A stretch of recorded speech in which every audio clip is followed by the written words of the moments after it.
जळगावहून ठाण्याच्या दिशेने येणाऱ्या रेल्वेत एका वृद्ध व्यक्तीला मारहाण करण्यात आल्याची घटना ताजी असतानाच आता बीडमधून अत्यंत धक्कादायक घटना समोर आली आहे। गाय चोरी केल्याच्या संशयावरून गोरक्षकांनी एका व्यापाऱ्याला बेदम मारहाण केली आहे। या धक्कादायक घटनेचा थरारक सीसीटीव्ही व्हिडिओ समोर आलाय।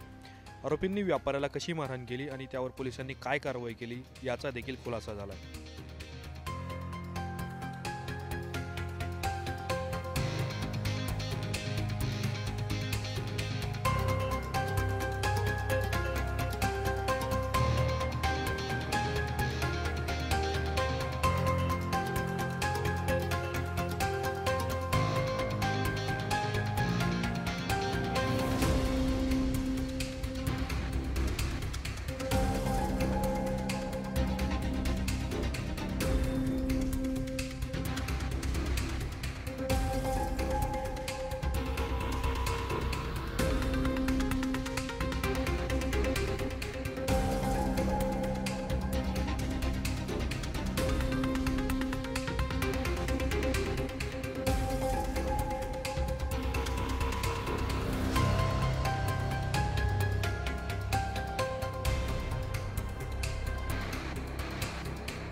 पोलिसांनी या प्रकरणाची गंभीर दखल घेत 8 जणांवर गुन्हा दाखल केला असून 4 आरोपींना अटक केली आहे। प्रकरण नेमकं कसं घडलं आणि आरोपींना बेड्या कशा ठोकल्या याबद्दल देखील बीड पोलिसांनी माहिती दिली है। कल की जो घटना थी वो दुर्दैवी घटना थी।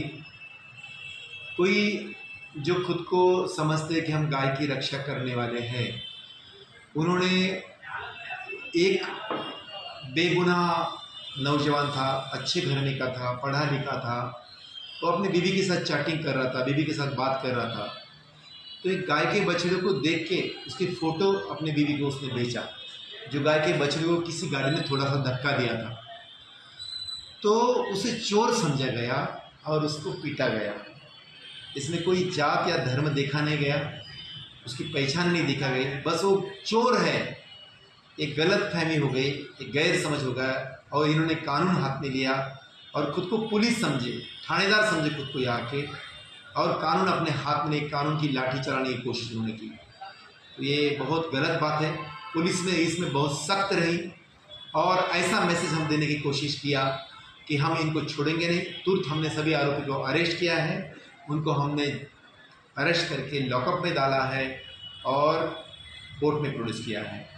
कितने आगे भी हम बर्दाश्त नहीं करेंगे। पुलिस बहुत सख्त रहेंगी। जिस चीज़ को कम्युनल रूप दिया जाता है उसके लिए तो हम बहुत सख्त रहने वाले हैं।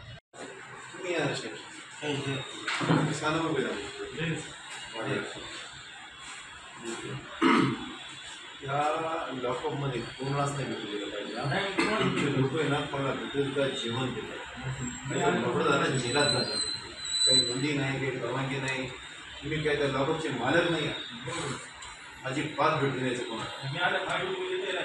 अगोदर कोण होता, आता मी CCTV फुटेज चेक करणार आणि तुमचे डिफॉल्ट पाठवणार। सगळ्याला फोन करून सांगा जेवण आणि भेट माझ्या परवानगीच्या कोणीच देणार नाही, कारण लेखी घ्यावं लागेल, रायटिंगमध्ये घ्यावं लागेल। पोलिसांची परवानगी ती त्यांनी काहीतरी अर्ज दिला होता।